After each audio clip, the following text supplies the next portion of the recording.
vous fais un petit live improvisé pour vous partager certaines questions, certaines réponses et certaines questions, c'est à vous de trouver des réponses.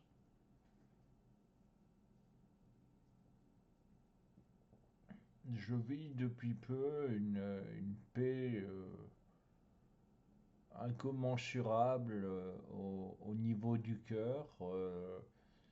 Suite à une question de Muji qui demandait que reflètent deux miroirs face à face collés.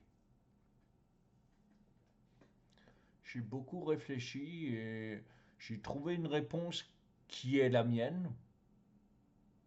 Maintenant, je ne vais pas vous la révéler, c'est à vous de méditer là-dessus. Que reflètent deux miroirs collés face à face qui se reflètent? Voilà, c'est à vous de trouver votre réponse. Et en tout cas, chez moi, ça m'a donné une paix, ça m'a permis une vraie acceptation de la mort. Et ça m'a donné une sérénité inébranlable. Vous savez, j'ai toujours eu peur en tant qu'handicapé de,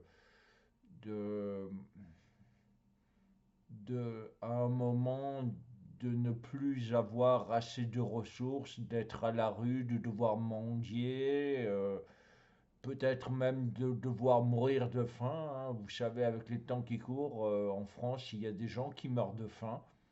Et ça doit se savoir, hein. Il y a des gens qui me demandent parfois de l'argent en milieu de mois, me disant qu'ils n'ont plus de nourriture pour jusqu'à la fin du mois. Et je ne sais pas combien sont touchés par ce phénomène, mais c'est une peur. C'est la peur du manque. C'est la peur de ne pas accepter comment dire, l'abondance divine, même si les temps sont relativement difficiles pour une partie des gens, hein. Il faut dire qu'il y en a qui n'ont jamais autant gagné d'argent que maintenant, et parallèlement, il y en a qui n'ont jamais été aussi pauvres que maintenant. Je ne fais pas de la politique, hein, c'était juste pour vous parler de cette peur qui s'est dissoute par rapport à cette question philosophique de Muji. C'était pour préciser la chose. Avant cela, comme quoi je suis peut-être entre guillemets un dieu. Ça me fait un peu rire, hein, vous savez, les gens qui se disent Dieu ou tout.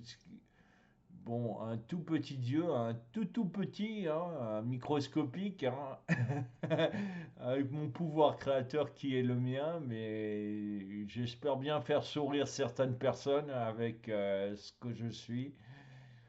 Et je voulais dire encore quelque chose dans cette vidéo. Oui, attendez, ça va me revenir.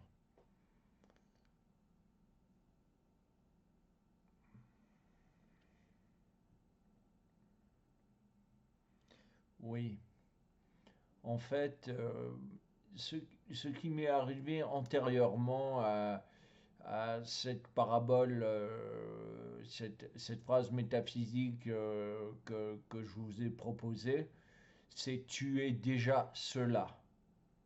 C'est-à-dire que tu es déjà réalisé, tu es déjà illuminé et tu dois t'en rendre compte.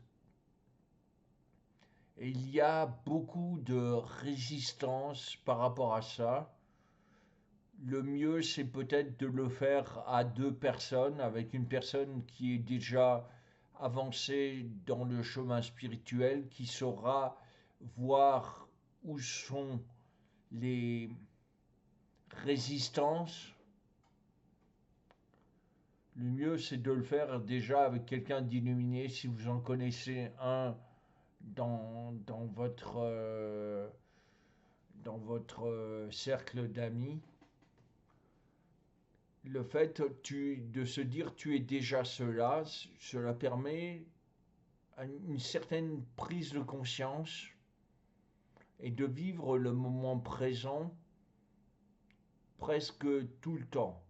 En tout cas, ce qui m'est arrivé, c'est que le fait de vivre tu es déjà cela, cela réactivait la maladie, je ne dis pas ma maladie, je dis la maladie.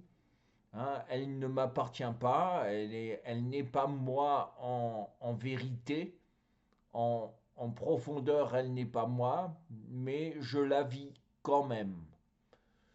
Ça a réactivé ma maladie et j'ai envoyé, sous les conseils d'une amie, beaucoup d'amour à cette maladie et je pense que ça a un peu régressé. En tout cas, les manifestations de ma maladie ont diminué progressivement suite à cela. Mais je ne dis pas que je suis à l'abri d'une rechute ou en fait je vis entre des phases d'éveil et des phases de maladie. Dans les phases d'éveil, je suis heureux, tout va bien. Et là, nouvellement, cette ouverture du cœur, cette paix du cœur qui m'est tombée dessus, ça supplante l'aspect mental de l'éveil et de la maladie. Donc c'est quelque chose qui transcende complètement ce que je vivais antérieurement. Et c'est vraiment merveilleux. Pendant près de 2 ans et 7 mois, j'ai eu une sorte de psychose. Je ne sais pas si c'est le mot exact. On peut me corriger là-dessus. Qui disait tout le temps Alain, Alain, Alain, quand le mental était à ses limites. Il y avait un passage. J'ai essayé par le bouddhisme et les livres de Thich Nhat Hanh de me libérer de la peur de la mort, mais en fait, le switch que j'ai vécu, ça a été par rapport à la réflexion entre ces deux miroirs. Il s'est produit quelque chose et au niveau de mon cœur, j'ai senti comme un cristal se dilater et et j'ai su tout de suite que c'était l'acceptation de ce Alain, Alain, Alain qui, qui me touchait. Je ne dis pas qu'il me persécutait parce que sinon c'est juger cette psychose et elle reviendra. Hein, le truc me touchait et là je sens vraiment une, une grande paix intérieure. Ouais, et je vous le souhaite. Pratiquez la réflexion sur les deux miroirs et essayez avec un ami ou si vous êtes assez costaud, faites-le tout seul de voir que vous êtes déjà cela. Mais en fait, le seul risque qu'il y a avec tu es déjà cela, c'est de s'auto-illusionner, c'est que l'ego reprenne à son compte cette identification, mais c'est quelque chose qui est tout à fait inévitable. Donc, ne vous inquiétez pas si vous rentrez là-dedans, vous vous en rendrez compte au bout d'un moment où on vous dira ah, tu commences à décoller, là, ton petit vélo, il a une fusée quelque part. Hein. Voilà. Donc, Voilà, je voulais vous partager ce petit moment et j'espère que vous allez bien et je vous souhaite le meilleur. À très bientôt. Alain Bittler. Merci. Merci de votre écoute, merci de votre présence, merci d'avoir écouté.